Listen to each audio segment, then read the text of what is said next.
오늘 이 새벽에 하나님께서 이렇게 주시는 하나님 말씀은 에베소서 1장 1절에서 6절까지 말씀입니다. 제가 봉독해 올리도록 합니다.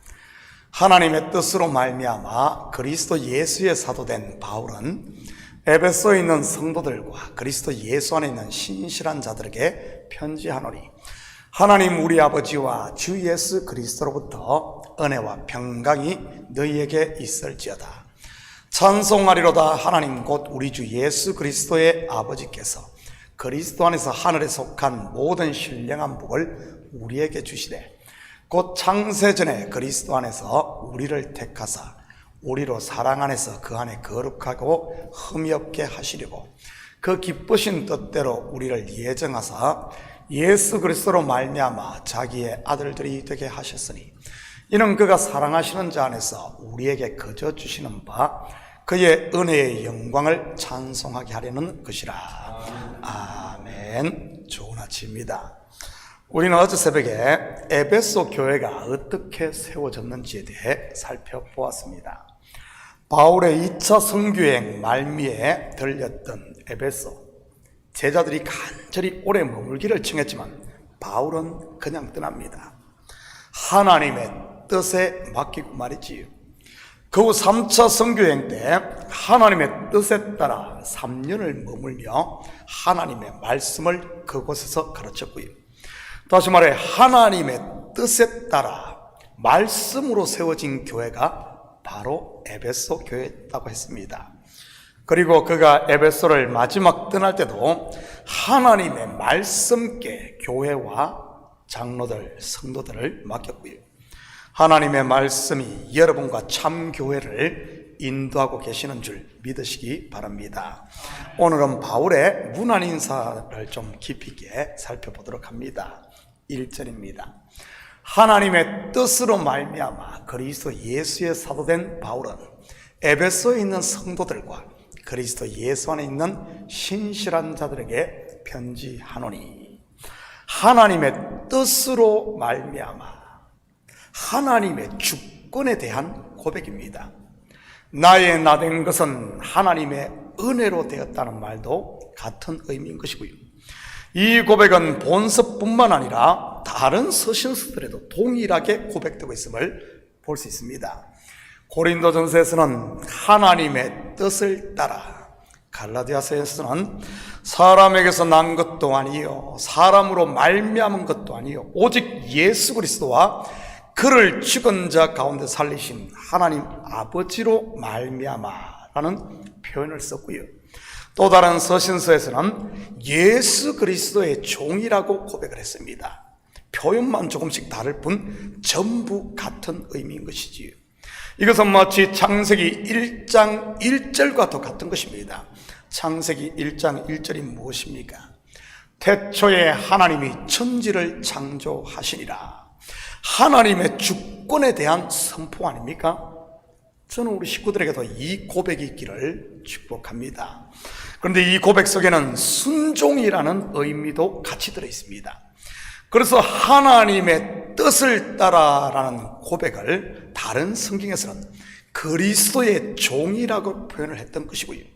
모든 것이 하나님으로부터 말미암고 하나님께로 돌아간다는 그런 말이지.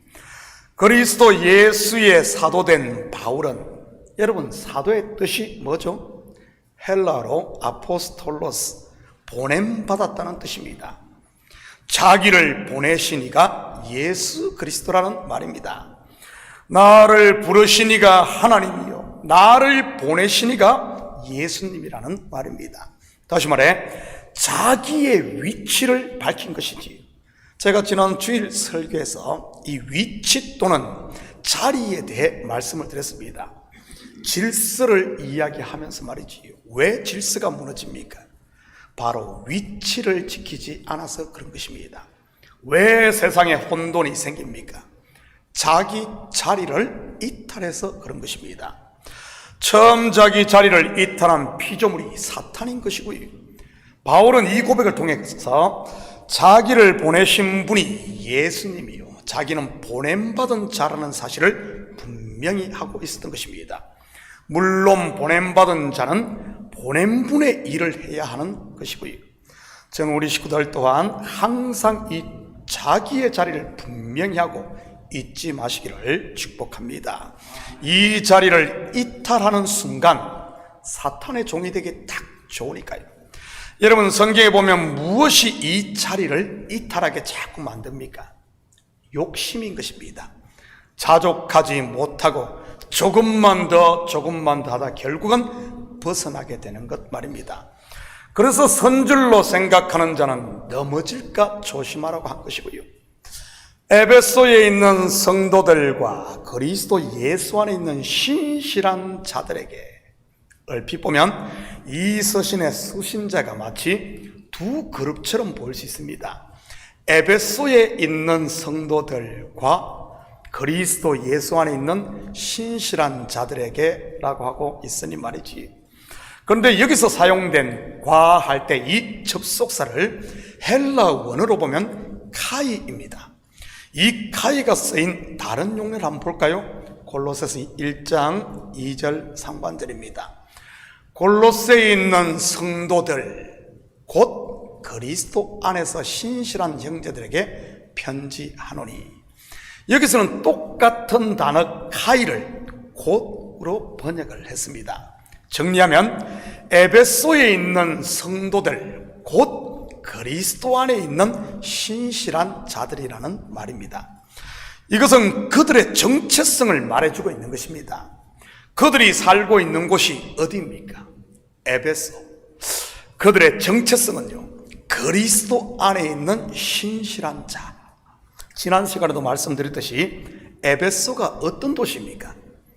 아데미의 도시 아닙니까? 아데미는 대표적인 음란의 신이고요. 제사의식 자체가 음행이었으니까요. 당시 아데미 신전에는 1000명 이상의 여사제들이 상주하고 있어 예배자들과 음행을 했다고 하니 그 규모가 어땠겠습니까? 요즘으로 말한다면 완전 창녀촌이었던 것이지. 뿐만 아니라 에베소는 대표적인 아시아의 항구 도시로서 부가 넘쳐났고 동서양이 만나는 곳으로 다양한 문화와 각종 신들이 존재했던 곳입니다. 음행과 우상, 당시 에베소에서는 그것이 그냥 삶의 방식이요, 문화, 일상이었던 것입니다. 에베소에 있는 성도들, 여러분 감이 잡힙니까? 죄로 가득한 세상 속에 살고 있는 에베소 성도들 말입니다. 그렇다면 에베소 성도들만 그런 것일까요? 아닙니다. 이 땅에서의 성도들은 누구나 같은 상황 아닙니까? 믿음의 조상 아브라함이 그랬고, 소돔에 살던 롯이 그랬고, 애굽에 살던 이스라엘, 그리고 바벨론 포로기를 살았던 유다인들이 그랬던 것이고요. 예수님께서도 제자들의 삶을 그렇게 정의하고 있지 않습니까? 마태복음 10장 16절입니다. 보라, 내가 너희를 보냄이 양을 이리 가운데 보낸 것 같도다. 그러므로 너희는 뱀같이 지혜롭고 비둘기같이 순결하라. 뉴욕에 사는 우리는 어떻습니까? 에베소가 음란과 부정으로 물든 도시라면 지금 우리가 살고 있는 이곳은요, 만몬신, 곧 돈으로 가득한 도시 아닙니까? 뉴욕만 그런 것이 아니라 전 세계 어디나 마찬가지인 것이고요. 그래서 사도 바울은 디모데에게 돈을 사랑함이 일만하게 뿌리가 된다고 했던 것이고요. 현대인들의 돈 사랑, 에베소의 음란보다 더하면 더했지 덜하지는 않을 것입니다. 그뿐입니까? 에베소가 우상 충만이었다면 이 시대는 자기 충만 아닙니까? 말세가 되면 자기를 사랑한다는 예언처럼 말이지.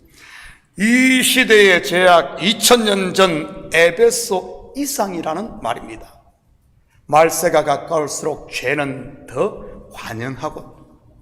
관영하게 된다고 성경은 우리에게 말하고 있으니까요. 우리가 사는 현 주소가 바로 에베소, 곧 세상이라는 말입니다. 그런데 우리의 실체 또는 신분은요, 정체성 말이지요, 예수 안에 있는 신실한 자들임을 믿으시기 바랍니다. 에베소에 있지만 예수 안에 있는 것, 바로 구별되어 있다는 말입니다. 이것을 거룩이라고 하는 것이고요. 여러분, 구별과 분리를 혼돈하면 안 됩니다. 구별은 세상 속에 있으면서 세상과 섞이지 않는 것을 말하는 것이요, 분리는 세상과 따로 있는 것을 말하는 것입니다. 이 땅에서의 성도는 구별된 존재이지 분리된 존재가 아님을 알아야 합니다. 성도들 가운데 이것을 혼돈하는 경우들이 종종 있는 것을 보게 됩니다. 극단적인 예를 하나 들면, 직장에서 술을 마시는 사람과는 아예 상종을 하지 않는 것이 분리라면, 술 마시는 사람과 어울리고 직장 동료가 어울리고 심지어 술자리에 가더라도 신앙 때문에 술을 마시지 않는 것이 구별인 것입니다. 성도는 분리되어 왕따로 사는 것이 아니라 세상 속에 살면서 구별되어 살아야 하는 것입니다. 그래야 세상에 빛이 되고 세상에 소금이 될 수 있는 것이니까요. 예수님께서 그렇게 살지 않았습니까? 바로 의인이라고는 단 하나도 없는 죄악된 세상에 오셔서 말이지, 죄인들의 친구가 되셨고 세리와 창기들과도 어울리며 함께 하셨지 않나요? 그런다고 예수님께서 죄에 물들었습니까? 아닙니다. 반면 바리새인들은 어땠습니까? 그들은 구별된 삶이 아니라 분리된 삶을 살았습니다. 죄인이 오면 근처도 오지 못하게 하고 세리와 창교와는 아예 상종을 하지 않고 개 취급을 했으니까요. 그러면서 스스로를 분리된 자라는 뜻으로 바리새파라고 했고요. 그런데 그들의 속은 어땠습니까? 구별된 거룩한 것이 아니라 오히려 세상 사람들보다 더 탐욕스럽고 죄로 물들었던 것이지. 여러분, 세상에 살면서도 세상에 물들거나 섞이지 않는 비결이 뭐겠어요? 바로 그리스도 안에 있는 것입니다. 말씀 충만, 성령 충만한 삶 말입니다. 그러면 세상에까지 들어오지 못하는 것이니까요. 속에 공기가 가득 찬 축구공은 큰 파도가 치는 바다 한가운데 있어도 가라앉지 않는 법이니까요. 2절입니다. 하나님 우리 아버지와 주 예수 그리스도로부터 은혜와 평강이 너희에게 있을지어다. 은혜와 평강, 카리스와 에이레네입니다. 그런데 이 은혜와 평강이 어디로부터 온 것입니까? 세상이 아닌 하나님과 예수 그리스도인 것입니다. 특히 헬라어 에이레네로 번역된 평강은 히브리어로 하면 샬롬입니다. 이 샬롬 또는 에이레네는 단어를 우리말 성경에는 다양한 단어로 번역을 하고 있어요. 평강, 평안, 평화, 때로는 화평으로 말이지. 우리말에는 각각의 의미가 조금씩 좀 다릅니다. 그런데 원어에서는 동일하게 그냥 샬롬입니다.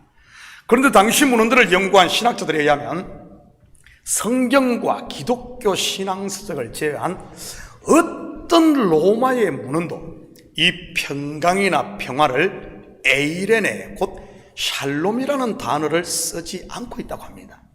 대신 어떤 단어를 쓴 줄 아십니까? 평강, 평화, 바로 팍스입니다. 여러분도 한 번쯤은 들어보았을 겁니다. 팍스 로마나 할 때 그 팍스 말이지요. 평화라는 뜻입니다. 로마의 평화를 일컫는 단어 아닙니까? 이 팍스라는 단어를 쓸 때는 4가지 조건이 맞아떨어져야 했다고 하는데, 첫째는 전쟁이 없을 때, 둘째는 정치적으로 안정되었을 때, 셋째는 경제가 원활하게 돌아갈 때, 그리고 마지막이 사회에 분쟁이 없을 때입니다. 무슨 의미겠습니까? 세상의 평화, 곧 팍스는 그 조건이 전부 외부에 있다는 말입니다. 그에 비해 하나님이 주시는 평안, 곧 에이레네, 샬롬은요, 영혼의 평화, 곧 내적인 것입니다. 전쟁이 있든 없든, 경제가 어렵든 그렇지 않든, 교회에 분쟁이 있든 상관없이 그 누구도 방해하거나 빼앗아 갈 수 없는 영혼의 평강 말이지. 저는 우리 식구들에게 세상이 주는 평안이 아닌 하나님께서 주신 이 샬롬, 곧 평강이기를 축복합니다. 사랑하는 성도 여러분, 오늘 하루도 저와 여러분이 하나님의 뜻 가운데 성도로 부름받았음을 믿으시고 우리의 정체성을 바로 알아 세상 가운데 살지만 구별된 성도로, 그리고 은혜와 평강의 하나님 나라를 만큼 누리며 사는 이런 복된 하루 되기를 예수님의 이름으로 축복합니다. 같이 기도합니다. 사랑의 아버지 하나님, 참으로 감사를 드립니다. 맞습니다. 우리는 세상의 죄악된 가운데 살지만 그 가운데서도 예수 안에 거함으로 말미암아 세상에 섞이지 아니하고 구별된 존재로 거룩하게 살게 하심을 참으로 감사를 드립니다. 세상의 평화가 아니라 아버지 하나님 외부의 어떤 그런 것에 의해 좌우되는 것이 아니라 하나님께서 우리에게 주신 평강, 영혼의 평강, 아버지 하나님 항상 붙들고 살게 하시고 하나님만 바라보며 말씀 안에 굳게 서서 좌로나 우로나 치우치지 아니하며 감사하며 또한 하나님께 주신 은혜를 마음껏 누리며 사는 저희들 되게 도와주시옵소서. 1만 달란트 탕감받은 사실을 기억하게 하시고 잊어버리지 않도록 도우시고 100데나리온 때문에 1만 달란트를 잃어버리는 어리석은 삶이 되지 않도록 우리 주님 축복하여 주시옵소서.